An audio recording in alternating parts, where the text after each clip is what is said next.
여러분 안녕하십니까. 경제현장 오늘 시작합니다. 윤석열 정부가 3대 개혁 과제 중 노동개혁을 가장 시급하고 중요한 것으로 꼽고 있지만 야당과 노동계의 공감을 이끌어내지는 못하는 모습입니다. 근로시간부터 임금 체계 개편까지 노동시장의 오래된 문제들을 바꾸려 하는데 야당과 노동계는 강한 반감을 드러내고 있는데요. 어제 고용노동 장관회의에 오늘은 민주당 노동 전문가 모셨습니다. 민주당 원내대변을 맡고 있는 이수진 의원입니다. 윤석열 정부 노동개혁에 대한 입장 들어보겠습니다. 유튜브 실시간 댓글 의견 주시면 반영하겠습니다. 집중진단 지금 시작합니다. 네, 더불어민주당 이수진 오셨습니다. 어서 오십시오. 네, 반갑습니다. 안녕하십니까. 자, 윤석열 대통령 올해 무슨 회의 때마다 행사 때마다 노동개혁을 이제 강하게 부르짖고 있습니다. 가장 중요하고 시급하다. 야당에서 지금 민주당에서 노동계를 대표하는 의원이신데 어떻게 보십니까? 윤석열 대통령의 노동개혁 방향, 정책, 평가를 어떻게 하고 계십니까? 네, 윤석열 정부의 노동개혁은 네. 그야말로 양두구육이다.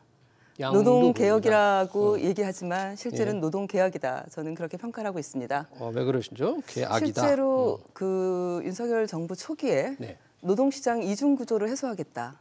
노동시장 안에 비정규직과 정규직으로 나뉘어져 있고 상당한 임금 격차가 있고 그리고 네. 그것으로 인해서 사회 갈등이라든지 또 저임금 노동자들의 고통이라든지 이런 부분들을 해소하겠다라는 의지로 보여지는 워딩을 썼었죠. 네, 이중구조가 심각하다 이런 말씀을 많이 하셨죠. 네, 그런데 실제로 노동시장 이중구조를 해소하기 위한 노동개혁이어야 되는데 그리고 그렇게 얘기해놓고 지금 현재는 반대로 하고 있습니다. 노동개혁을 하기 위해서 그 노동개혁이라 함은 그 안에 이제 노조 때려잡기, 노조의 입을 막고 정부에 좀 저항하는 노조들에 대해서는 좀 철저하게 좀 소외시키거나 어렵게 하겠다.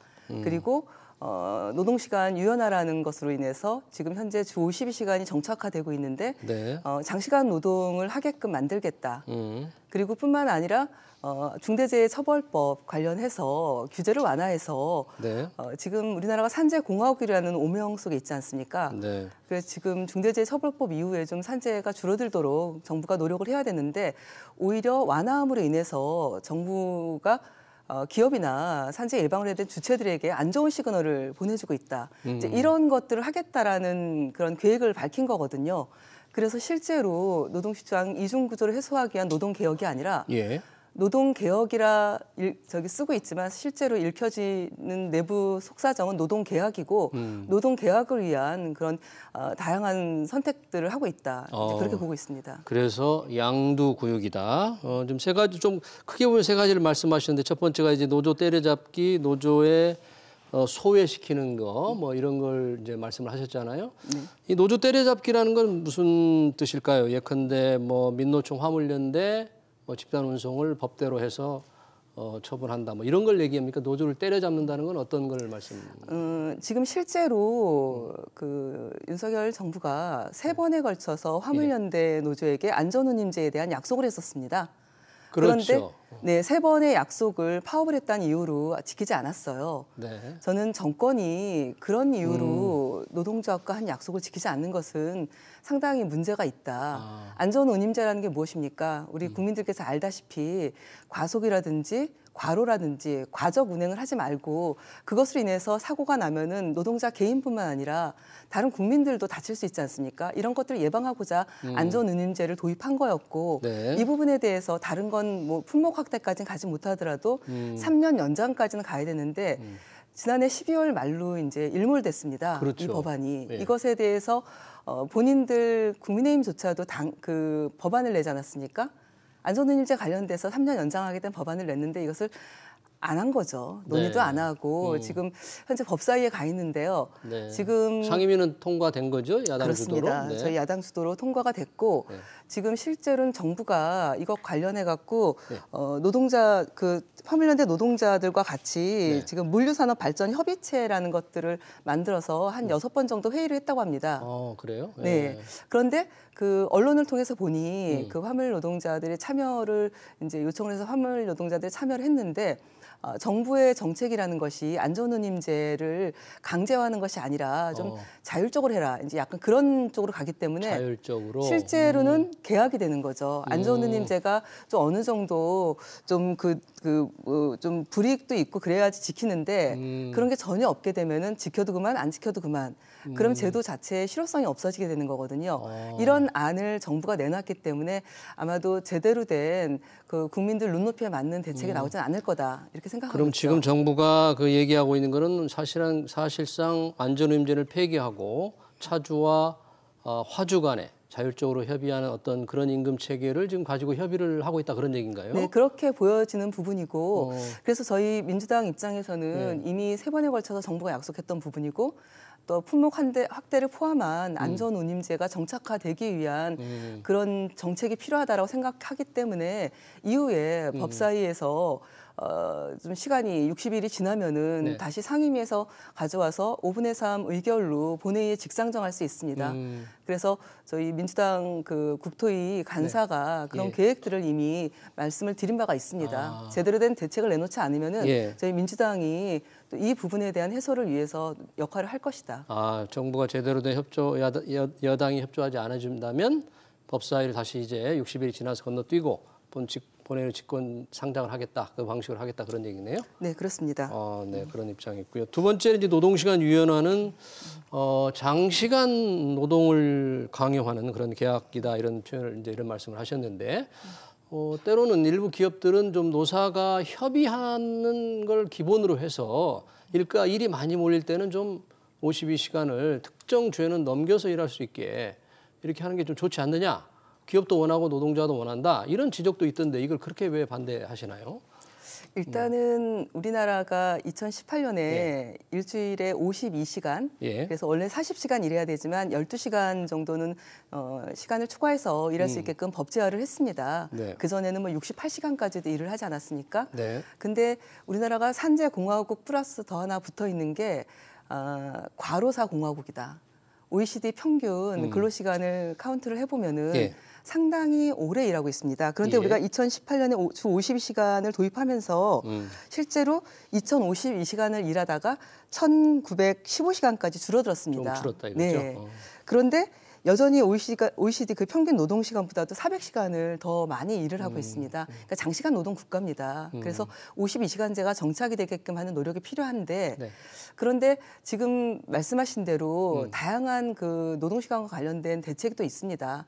탄력적 근로시간 제도라든지 예. 선택적 근로시간 제도라든지 또 노동부가 특별 연장 근로 허용하는 그런 지난 그 코로나 상황에서도 네. 노동부가 상당히 많은 그런 특별 연장 근로를 허용했거든요. 예. 그래서 다양한 형태의 그 장시간 노동을 하게끔 열어놓은 제도가 있음에도 불구하고 또다시 52시간제를 형해할 수 있는 지금은 주 단위로 근로시간 기준을 만들어 놨는데 이거를 엄격하게 지금 지키도록 돼 있는 네, 거죠? 지금 말씀하신 건 월 단위, 분기별, 연까지도 1년 단위까지도 풀어달라는 건데 그렇게 되는 경우에는 일주일에 6일을 일할 경우에는 60.5시간, 69시간 그리고 일주일 내내 일을 하게 되면은 80.5시간을 일하게 됩니다. 네, 일주일 내내 법적으로 일할 수는 없으니까 그거는 좀 비현실적인 얘기였습니다. 지금 제도는요 그렇게 일해도 된다라는 겁니다. 그러니까 지금 일주일 노동부가 내내 일할 수 것은 없습니다. 노동법에 따라서 일주일 일하면 하루를 쉬게 돼 있는 걸로 명확하게 법으로 돼 있는 걸로 알고 있습니다. 어쨌든 휴게 시간 11시간을 보장하면은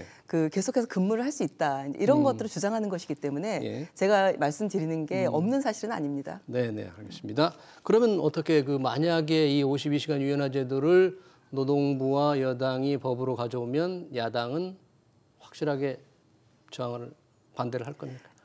이 주 52시간 제도도 그렇고 근로시간과 관련해서는 법으로 만들게 돼 있습니다. 그건 굉장히 중요한 의미가 있다고 생각합니다. 노동자들이 개인이 하루에 몇 시간 일하겠다, 한 달에 몇 시간 일하겠다 이런 얘기들을 할 수는 없습니다. 굉장히 어려운 상황 아니겠습니까?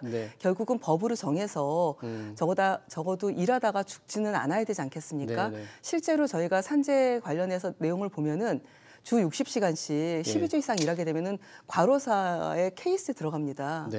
자칫 잘못하면은 노동 시간에 자칫 잘못 계약을 하게 되면은 그런 과로사하게 되는 그런 케이스를 만들어 버리는 겁니다. 그래서 저희가 그리고 무엇보다도 우리가 요새 젊은 친구들, 젊은 세대들은 MZ 세대들. 장시간 일하는 거를 네. 흔쾌하게 생각하지 않습니다. 네. 일본도 그렇고 외국 사례를 봐도 그렇고 점점 노동 시간을 줄여가는 게 인류 문명의 어떤 발전 네. 과정인데 이걸 거스르겠다는 것은 대한민국만 사실 실제로 후진 사회로 가겠다라는 그런 선언과 다름없습니다. 네, 이제 뭐 참 그래서 한 주를 이제 아까 말씀하신 69시간을 하게 되면 다른 주는 일을 적게 해서 결과적으로 평균적으로는 주 50시간을 지키도록 하겠다는 게 이제 정부 생각이니까요. 하여튼 법적으로 상당히 그 야당의 반대가 있어 쉽지는 않겠네요. 그다음 말씀하신 중대재해처벌법 문제. 이 중대재해처벌법은 지금 이제 시행한 지 1년이 됐습니다. 여러 가지 좀 까다로운 이 조항을 지키는데 문제가 있다. 사법 처리하는 게 곤란하다는 기업의 요구가 있고 그걸 받아서 정부가 조금 제도를 바꾸려 하는데 이순주 의원님은 이 1년 시행을 어떻게 평가를 하고 계십니까? 아무래도 중대재해처벌법을 만들 때도 상당히 어렵게 만들었습니다만 예. 1년이라는 그 짧은 기간 동안 이 법이 잘 정착이 됐냐 그리고 실효성이 있냐라는 판단과 평가를 하기에는 좀 짧은 시간이다. 좀 더 예. 시간이 필요하다라고 생각을 합니다. 예. 영국 같은 경우도 기업살인법이 만들어지고 거의 40년 가까이 시간이 흘러서 오랜 시간을 거쳐서 그 산재 사망자 수가 좀 획기적으로 줄어드는 결과를 낳거든요. 네. 그래서 저는 조금 더 시간이 필요한데 중대재해처벌법이 잘 안착되기 위한 이 시간들을 우리가 조금 더 노력을 해야 되는데도 불구하고 정권이 바뀌자마자 기업의 소원 수리하듯이 중대재해처벌법 규제 완화를 하겠다. 근데 네. 그 규제 완화 내용을 자세히 들여다보면은 예. 예를 들면은 자기 규율 예방 체계라는 게 있습니다. 네. 그런데 기업이 그동안 스스로 산재를 줄이기 위한 노력을 충분히 하지 않았기 때문에 산재 사망자 수가 그렇게 늘었던 건데 한 해 네. 2,000명이 넘게 노동자가 죽지 않았습니까? 그런데 이걸 다시 자기규율 예방 체계로 간다라고 해서 이 문제가 해소되겠나? 왜냐하면 우리가 중대재해처벌법을 만들 때 예. 국민들 한 70% 이상이 찬성을 했습니다. 왜냐하면 젊은 우리 노동자들 그리고 비정규직 노동자들이 예. 굉장히 많이 돌아가셨거든요. 이건 불공정하다라고 생각하는 거죠. 누군가는 이들의 목숨을 지키기 위한 노력을 해야 된다. 예. 그래서 사실 그 굉장히 세고 어려운 법이었음에도 불구하고 국민적 합의에 의해서 만들어졌거든요. 예. 이게 잘 정착되기 위한 노력들을 해야 되는 시점에 또 하나는 거기에 보면은 위험성 평가라는 게 있습니다. 위험성 평가요. 네, 이제 재해가 발생하면 네. 노사가 함께 그 재해 예방을 위해서 그 같이 이제 그 위험성 평가에 대해서 개선 대책을 수립하고 또 네. 이행하는 것들인데 실제로 이 제도가 잘 작동이 안 되고 있습니다. 아. 노조나 아니면 노동자를 참여시켜서 진행이 안 된다는 얘기죠. 예. 참여시켜서 의견을 들어야 되는데 그러지 못하는 부분들이 참 많은데 이렇게 위험성 평가 대책을 수립하면은 이제 이런 것들을 했으니까 수사를 받거나 무슨 판결을 받을 때 노동부가 마치 기업이 그 산재 예방을 위한 책임을 충분히 했다 이렇게 네. 평가하려고 하는 움직임이에요. 예. 그래서 이제 이런 부분들이 실제로 사실은 현장은 그렇지 않은데 마치 서류상으로만 행정적 편의를 제공해 주려고 한다. 그리고 산재 사망 사고나 산재가 났을 때 마치 노동자가 조심하지 않아서 노동자의 책임이 그 부재해서 예. 생긴 일이다. 이제 이런 식으로 가려고 하기 때문에 이 중대재해처벌법 관련해서는 이제 이렇게 힘들고 어렵게 사회적 합의 과정을 지난하게 거쳐서 온 만큼 노동부가 좀 아무 생각 없이 고치는 그런 우를 그러니까 범해서는 안 되죠. 고치기에는 시행된 지 1년밖에 안 되니까 조금 너무 짧다. 지금 네. 그렇게 해서는 안 된다는 지적으로 듣겠습니다. 마지막 질문 던져야 되겠네요. 지금 민주당 산업재해 예방 TF를 출범시켰는데 단장을 맡으셨잖아요. 네. 그 TF에서 어떤 일을 하게 됩니까? 네, 민주당 산재 예방 TF는 제가 이제 국회에 들어와서 두 번째 만들게 됐습니다. 예. 예, 중대재해처벌법이 만들어지고 또 산재 예방을 위해서 기업과 노동자, 정부 모두 다 노력을 해야 되는데 저희가 국회는 민의의 전당 아니겠습니까? 네. 국민들께서 아프거나 다치거나 일하다가 돌아가셔서 안 된다라는 건 굉장히 중요한 명제거든요. 예. 그래서 산재 사망 사고나 이제 이런 일이 발생했을 때 저희가 발빠르게 현장을 가서 어떤 문제들이 있었고 정부의 대책은 무엇이고 기업의 책임은 무엇인지 이런 것들에 대해서 명확하게 좀 들여다보고 또 현장 노동자들의 목소리를 듣고 예. 재발 방지를 위한 노력들을 하고 예. 그리고 저희 산재 예방 TFT에 전문가를 중심으로 한 자문위원 그룹이 있습니다. 예. 그래서 의원들과 자문위원 그룹이 수시로 만나서 토론하고 간담회를 통해서 법 제도 개선을 하는 데 있어서 좀 발빠르게 대책을 만들자 그런 것들을 좀 취지로서 담았습니다. 네. 국민들께서는 사람이 죽고 있는데 도대체 정치인들은 무엇을 하고 있느냐 이런 문제의식이 있으세요. 예, 그래서 예. 적어도 현장에 가야 해법이 있습니다. 해법을 찾기 위해서 현장에 발빠르게 뛰어가는 그런 의원들의 역할들 이런 것들을 강하게 좀 담아보고 그리고 정부가 놓치고 있는 부분들에 대해서 분명하게 좀 지적을 하고 함께 네. 가는 그런 역할들이겠죠. 네, 잘 알겠습니다. 윤석열 정부 노동개혁에 대한 야당의 입장 잘 들었습니다. 지금까지 더불어민주당 이수진 의원이었습니다. 이수진 의원 고맙습니다. 네, 고맙습니다. 네.